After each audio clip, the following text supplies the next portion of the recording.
So? Is Emily all right? Someone stole her mother's jewelry. What?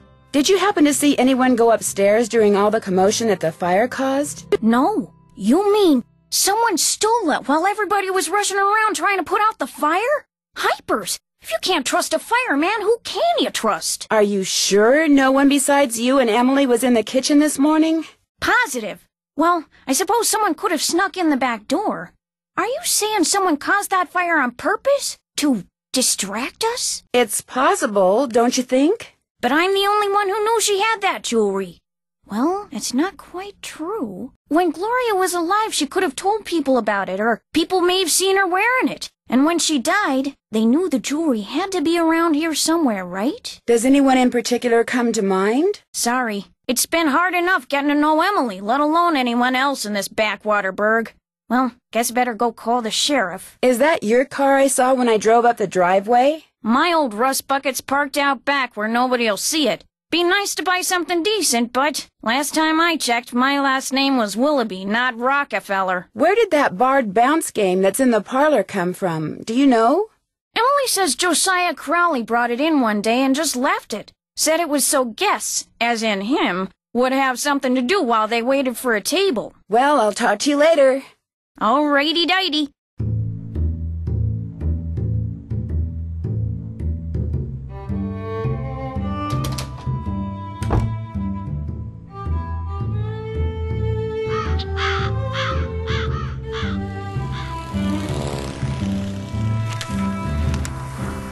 Got it. Looks like someone recently had a key appraised.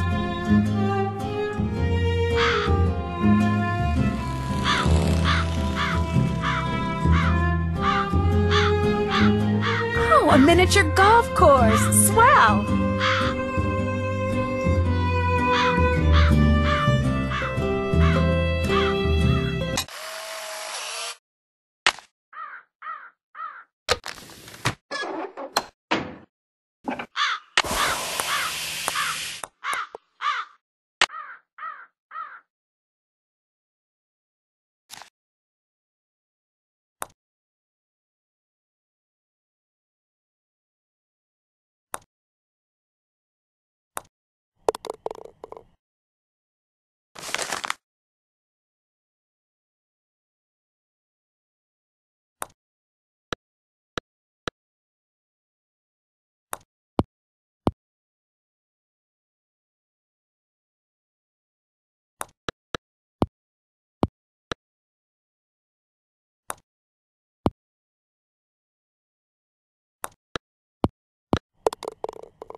I hit it too hard.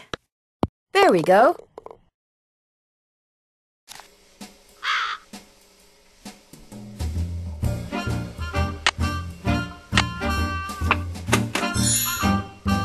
A little toy pony.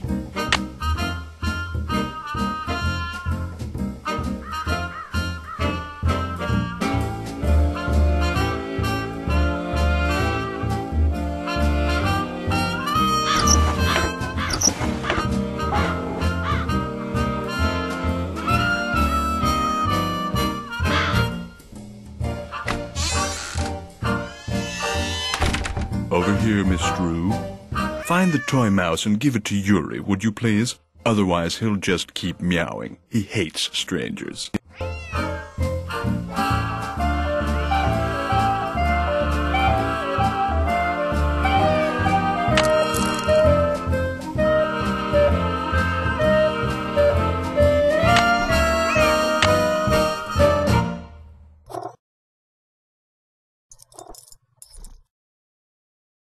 How nice of you to drop by. And thank you for walking instead of parking in the driveway. I'm expecting a pupil. I'd hate for her to have to park on the road. How did you know who I was?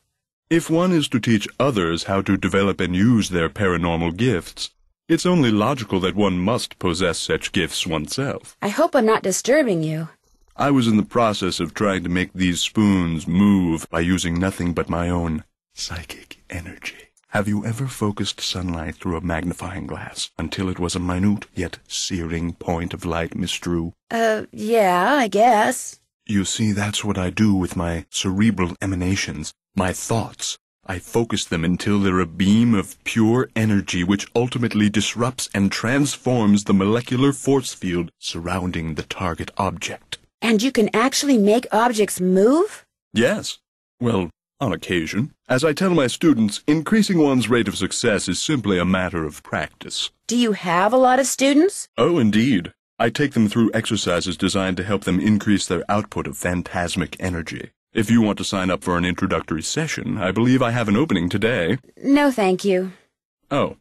I'm afraid I'm busy, young lady, far too busy to engage in idle conversation. When would be a good time for me to come back? I'll be blunt, Miss Drew. I've discovered that the more time I spend with the, shall we say, intellectually unendowed, the more my cerebral pulsations seem to diminish. I'm afraid I cannot speak to you further unless and until you prove that you are worthy. That is, that your brainwaves are not unacceptably inferior and thus deleterious to mine. How would I do that? What I have here is an exercise in logic.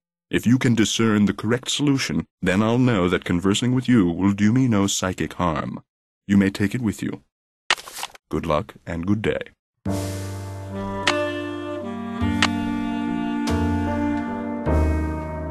That looks right. Am I smart or what? I'm getting there.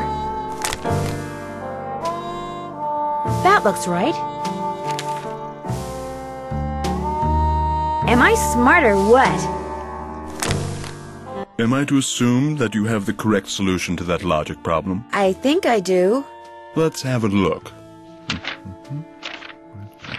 Why, you appear to have indeed found the solution. Well, since you've proved yourself to be intellectually above average, which means talking to you should do me no harm, what would you like to talk about? Just what does the word paranormal mean, anyway?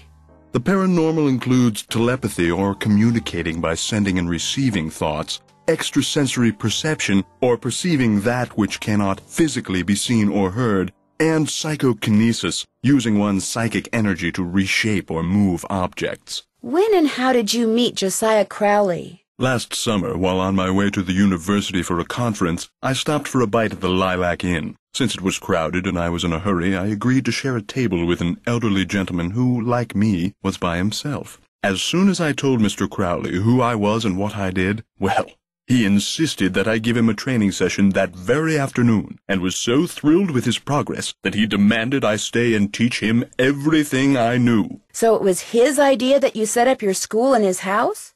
Oh, I know rumor has it that I somehow tricked him into it, that I insinuated my way into his home, but I assure you that was not the case. Were you surprised when you found out that Josiah had left you everything?